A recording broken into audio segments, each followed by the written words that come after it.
Hi friends, welcome to easy cooking. ఈరోజు మన easy cooking కిచెన్లో ఒక అమేజింగ్ రెసిపీతో మీ ముందుకు వచ్చేసానండి. ఎంతో ఎగ్జైటింగ్గా ఉంది నాకు కూడా, ఎందుకంటే ఇది చాలా రేర్ రెసిపీ అనమాట. స్పెషల్ రెసిపీ అని చెప్పుకోవచ్చు. దీని పేరు ఏంటి అంటే మటన్ కోఫ్తా దమ్ బిర్యానీ.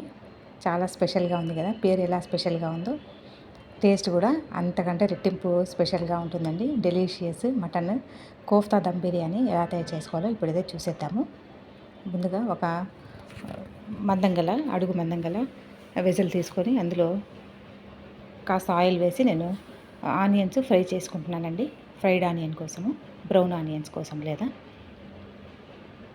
పొడవునా నేనైతే ఒక 3 ఆనియన్స్ తీసుకున్నాను. నేను మీడియం సైజు గల 3 ఆనియన్స్ తీసుకొని డార్క్ గోల్డెన్ కలర్ వచ్చే వరకు తీసి పక్కన పెట్టేసుకోవాలి. ఇది ఎక్కడ యూజ్ చేయాలనేది నేను చెప్తాను. అమేజింగ్ టేస్ట్తో ఉంటుందండి ఇది. నార్మల్గా చికెన్ బిర్యానీ, మటన్ పులావు, వెజ్ పులావు అలాంటివి మనము తింటుంటున్నాము, చేసుకుంటూనే ఉంటాము. బట్ ఇది స్పెషల్ అనమాట. చాలా తక్కువగా చేసుకుంటారు, రేర్ బిర్యానీ. దీనికోసం నేను ఒక పావు కేజీ కంటే కాస్త ఎక్కువనే ఉంటుందండి. ఇది మటన్ కీమా తీసుకున్నాను. శుభ్రంగా ఒక 2-3 టైమ్స్ వాష్ చేసి చక్కగా వెజిటబుల్ స్ట్రైనర్లో వేసుకొని డ్రైన్ చేసేసుకోవాలి ఎక్సెస్ వాటర్ అంతా. తర్వాత 1.5 టేబుల్ స్పూన్ వరకు నేను జింజర్ గార్లిక్ పేస్ట్, రుచికి సరిపడా సాల్ట్, స్పైసీని బట్టి మీ టేస్ట్ని బట్టి 1/2 టీ స్పూన్ వరకు రెడ్ మిర్చి పౌడర్ వేసాను. మీ ఇష్ట ప్రకారం మీరు వేసుకోవచ్చు. తర్వాత ధనియా పౌడర్ 1/2 టీ స్పూన్ వేసాను. కాస్త టర్మరిక్ పౌడర్ వేసాను. జీరా వేయించి పొడి చేసుకున్న జీరా పౌడర్ వేసాను, ఒక 1/4 టీ స్పూన్ వరకు. తర్వాత పచ్చిమిర్చి ఒకటి సన్నటి తరుగు వేసానండి. తర్వాత మింట్ లీవ్స్ వేసాను. కొత్తిమీర కాస్త పెద్దగానే వేసుకోవచ్చు, ఎందుకంటే ఇది మనం ఎలా గ్రైండ్ చేస్తాం కాబట్టి కాడలతో సహా వేసుకున్నాను. ఒక గుప్పెడు వేసుకోవచ్చండి. తర్వాత ఫ్రెష్ కర్డ్ 2 టేబుల్ స్పూన్స్ వరకు వేసుకున్నాను. లెమన్ జ్యూస్ వద్దనుకుంటే అవాయిడ్ చేసుకోవచ్చు. నేనైతే ఒక చిన్న లెమన్ ఒక 1 టీ స్పూన్ వరకు అలా వేసానండి. ఇవన్నీ చక్కగా నీట్గా కడిగి పక్కన పెట్టేసుకోవాలి. టైం ఉంటే మ్యారినేషన్ చేసుకోవచ్చు, లేకపోతే వేసుకోవచ్చు. తర్వాత ఒక మిక్సీ జార్లో 3 టేబుల్ స్పూన్స్ వరకు రోస్టెడ్ చనాదాలు లేదా పుట్నా పప్పు అంటారు, ఒక 10 వరకు జీడిపప్పు, తర్వాత ఎండు కొబ్బరి ఒక 3 టేబుల్ స్పూన్స్ అలా వేసి గ్రైండ్ చేసి పక్కన పెట్టేసుకున్నాను. తర్వాత అందులోనే మనము వేయించి పెట్టుకున్న ఆనియన్స్, హాఫ్ ఆనియన్ తరుగు వేసానండి నేను. మిగతా సగం అలానే పెట్టాను, ఫ్రైడ్ ఆనియన్స్. తర్వాత ఇందులో మనం మ్యారినేట్ చేసి పెట్టుకున్న కీమాను కూడా వేసి బ్లెండ్ చేసుకోవాలి, మిక్సీ పట్టేసుకోవాలండి. మరీ మెత్తగా లేకుండా కాస్త కోర్సుగా ఉండాలి, అలానే లావుగా కూడా ఉండకూడదు. చూడండి ఈ విధంగా, మరి మెత్తగా పేస్ట్ కాకుండా. తర్వాత ఆయిల్ కాస్త మనము హ్యాండ్స్ గ్రీస్ చేసుకున్న తర్వాత మీ ఇష్టాన్ని బట్టి, మీ అభిరుచిని బట్టి సైజ్ అనేది మీరు డిసైడ్ చేసుకోవచ్చండి. నేనైతే ఒక మీడియం లెమన్ ఎలా ఉంటుందో ఆ సైజ్ అనేది నేను కోఫ్తాస్ రెడీ చేసుకుంటున్నాను. కోఫ్తాస్ అనొచ్చు, కీమా బాల్స్ అనొచ్చు, ఏవైనా అనుకోవచ్చు. చికెన్ కోఫ్తా బిర్యానీ అయితే నేను ట్రై చేయలేదు. మీరు ఒకసారి కావాలంటే ట్రై చేసి ఎలా ఉందో నాకు చెప్పండి. చూడండి, ఈవెన్గా మన కోఫ్తాస్ అన్నీ చక్కగా రెడీ అయిపోయాయి. ఇవి పక్కన పెట్టేసుకుందాము. అంతలోపల నేనేం చేస్తానంటే అదే ఆయిల్లో కాస్త తీసేసాను నేను, ఆయిల్ ఎక్కువ ఉంటే.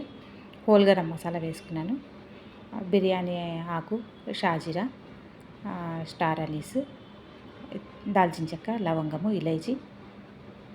తర్వాత ఒక 2 మీడియం సైజ్ ఆనియన్స్ వేసి ఫ్రై చేసుకుంటున్నానండి. అంతలోపల ఇవి కోఫ్తాస్ కూడా ఫ్రై చేసేసుకుందాము. ఒక వెడల్పాటి మందపాటి వెజల్ తీసుకొని అందులో కాస్త ఆయిల్ వేసుకొని మనము కోఫ్తాస్ ఇందులో ఫ్రై చేసేసుకోవాలి.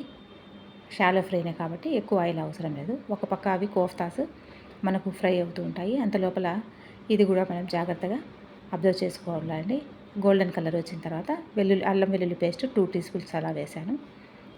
అది కాస్త వేగిన తర్వాత పండిన టొమాటోస్ తీసుకోవాలండి. ఒక 2 టొమాటోస్ నేను పొడుగుగా స్లైసెస్గా కట్ చేసుకొని అది కూడా యాడ్ చేశాను. ఇవన్నీ హై ఫ్లేమ్లో చక్కగా ఫాస్ట్గా వేగిపోవాలి. చూస్తున్నారు కదా, మన టొమాటోస్ కూడా మెత్తపడే వరకు వెయిట్ చేసుకుంటాము. అంతలోపల నేను రెడ్ మిర్చి పౌడరు 1/2 టీ స్పూన్, కాస్త 1/4 టీ స్పూన్ పసుపు, రుచికి సరిపడా సాల్ట్, 1/2 టీ స్పూన్ వరకు నేను ధనియా పౌడర్ యాడ్ చేశానండి. ఇవి డ్రై మసాలాస్ కూడా టొమాటోస్తో పాటుగా చక్కగా వేగిపోవాలి. తర్వాత శుభ్రంగా నేను చేసుకున్న మెంతాకండి, ఇది మిస్ చేసుకోవద్దండి. ఇది తప్పకుండా వేసుకోవాలి. చిన్న మెంతాకు కట్టలు ఒక 2 వేసాను. తర్వాత మింట్ లీవ్స్ అండి, అవి ఒక 10 వరకు అలా వేసుకోవచ్చు. మెంతాకు మాత్రము మంచి ఫ్లేవర్ ఇస్తుంది మన కోఫ్తా బిర్యానీకి. చూడండి, ఇవి నాకు వేగిపోయాయి. కీమా బాల్స్ కూడా చక్కగా వేగిపోతాయి, ఫాస్ట్గానే వేగిపోతాయి. తర్వాత అందులో పైనుండి కాస్త నేను ఫ్రెష్గా తరుక్కున్న కొత్తిమీర యాడ్ చేశాను, కాస్త మింట్ లీవ్స్ని యాడ్ చేశాను. తర్వాత కోఫ్తాస్, మనం కుక్ చేసి పెట్టుకున్న మటన్ కోఫ్తాస్ అండి, మటన్ బాల్స్ని ఒక 4-5 అలా లేయర్స్ చేసుకుందాం మనము. లేయర్ దమ్ బిర్యానీ ఇది కాబట్టి 3-4 అలా వేసేసుకొని చక్కగా స్ప్రెడ్ చేసేసుకోవాలి. పైన నుండి నేను ఆల్రెడీ 90% వరకు రైస్ కుక్ చేసి పెట్టేసుకున్నానండి. అందులో కాస్త నేను ఆయిల్ 1 టీ స్పూన్ వరకు హోల్ గరం మసాలా వేశాను. 90% వరకు కుక్ అయింది, ఓ 10% ఇంకా రిమైనింగ్ ఉందన్నమాట. ఈ రైస్ని కూడా నేను కోఫ్తాస్ పైన, ఆ మసాలా పైన స్ప్రెడ్ చేసేసుకుంటానండి. జాగ్రత్తగా గమనించండి. ఇలా ఒక లేయర్ వచ్చేస్తుంది, చక్కగా ఈవెన్గా స్ప్రెడ్ చేసేసుకోవాలి. తర్వాత మరో లేయర్లో కోఫ్తాస్ అన్ని సెట్ చేసేసుకోవాలి. మరొక 4-5 కోఫ్తాస్ని మనము రైస్ పైన స్ప్రెడ్ చేసేసుకోవాలి. ఇది తినడానికి ఎంత ఫ్లేవర్ఫుల్గా ఉంటుందంటే చాలా టేస్ట్గా ఉంటుంది. 100% గ్యారంటీ అండి ఇది. పైనుండి కాస్త ఫ్రైడ్ ఆనియన్స్ మనం మిగిల్చి పెట్టుకున్నాం కదా, అవి ఫ్రైడ్ ఆనియన్స్ని ఇప్పుడు యూజ్ చేయాలి. తర్వాత మింట్ లీవ్స్ అండి, పుదీనా ఆకులు, కాస్త సన్నటి కొత్తిమీర తరుగు,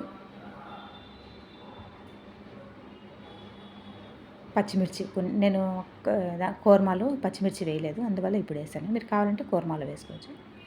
తర్వాత రైస్ ఈవెన్గా మనం స్ప్రెడ్ చేసుకోవాలండి. బిర్యానీలో రైస్ ఎప్పటికీ కానీ 100% కుక్ కాకూడదు అనమాట. 70-90% వరకు అలా కుక్ చేసుకొని విడివిడిగా పొడి పొడిలాడుతూ వేసుకోవాలి. ఇది నార్మల్, నేను మసూరా రైస్ సగం బాస్మతి రైస్ 2 మిక్స్ చేశాను. చూస్తున్నారు కదా, ఈవెన్గా మనము స్ప్రెడ్ చేసుకున్న తర్వాత ఆల్రెడీ మళ్ళీ మిగిలిన కోఫ్తాస్ని కూడా నేను అరేంజ్ చేసేసుకుంటాను ఒక్కొక్కటిగా. సో దట్ మనము బిర్యానీ సర్వ్ చేసేటప్పుడు ప్రతి ఒక్క స్పూన్కి, మనం సర్వింగ్లో ప్రతి దానిలో కూడా మనకు కోఫ్తాస్ అనేవి ఈవెన్గా వస్తాయి. మనం కింద వేసేస్తే మొత్తం కోఫ్తాస్ అన్నీ అవి బ్రేక్ అయ్యే ఛాన్సెస్ ఉంటాయి. కాబట్టి ఇలా లేయర్స్ ఫామ్లో వేసుకుంటాము. చూడడానికి బాగుంటుంది, మంచి ఫ్లేవర్ఫుల్గా కూడా ఉంటుంది. పైనుండి కాస్త ఘీ యాడ్ చేశాను. తర్వాత ఆ కోఫ్తాస్ మనం వేయించుకున్న గ్రేవీ ఉంటుంది కదా, కొంచెం ఆయిల్ అవి వేసేసాను. అలాగే ఫ్రెష్గా కొత్తిమీర తరుగు, మింట్ లీవ్స్, ఫ్రైడ్ ఆనియన్స్. మీరు కావాలి అనుకుంటే కలర్ వేసుకోవచ్చండి. నేను కలర్స్ వేయను, ఇంతవరకు ఎప్పుడు వేయను, చూసింటారు మీరు కూడా. తినకూడదు, కలర్స్ అస్సలు వాడకూడదు, కార్సినోజెన్స్ ఉంటాయి అంటారు. కాబట్టి కలర్స్ అవాయిడ్ చేశాను. మీరు కావాలంటే వేసుకోండి. తర్వాత దమ్ ఇచ్చేసానండి. పైనుండి లెమన్ జ్యూస్ యాడ్ చేశాను. ఒక థిక్ బాటమ్ గల తవా వేడి చేసి ప్యాన్, నేను 10-15 మినిట్స్ వరకు దమ్ ఇచ్చేసాను అనమాట, మీడియం ఫ్లేమ్లో.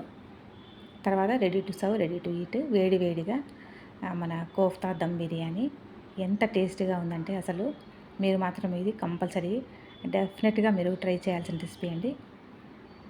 చాలా ఎమ్మీగా అనిపించింది. మా పిల్లలకి ఇది ఫేవరెట్. మా ఇంట్లో మా హస్బెండ్ కూడా చాలా ఇష్టంగా తింటారు. కాస్త నిమ్మకాయ పిండుకొని, ఇంకా ఏమీ అవసరం లేదండి ఇందులో. నేనైతే ఇది రైతా చేశాను, ఆనియన్ రైతా. ఫ్రెష్గా కమ్మటి పెరుగుతో చేసుకోండి, చాలా బాగుంటుంది. ప్లెయిన్గా కానీ ఇలా రైతాతో కానీ, కావాలంటే గోంగూర, నార్మల్గా మనం మసాలా గోంగూర చేసుకుంటుంటాం కదా, అదైనా పెట్టుకోవచ్చు. నాకైతే ఇన్ఫ్యాక్ట్ ఏమీ అవసరం లేదు, అలా ప్లెయిన్గానే మనము తీసేసుకోవచ్చు యాజ్ ఇట్ ఈజ్గా. చూడండి, కోఫ్తాస్ కూడా మనకు జ్యూసీగా, ఎంత అరోమాటిక్గా, చాలా టేస్టీగా ఉంది. Thanks for watching. Take care and bye bye.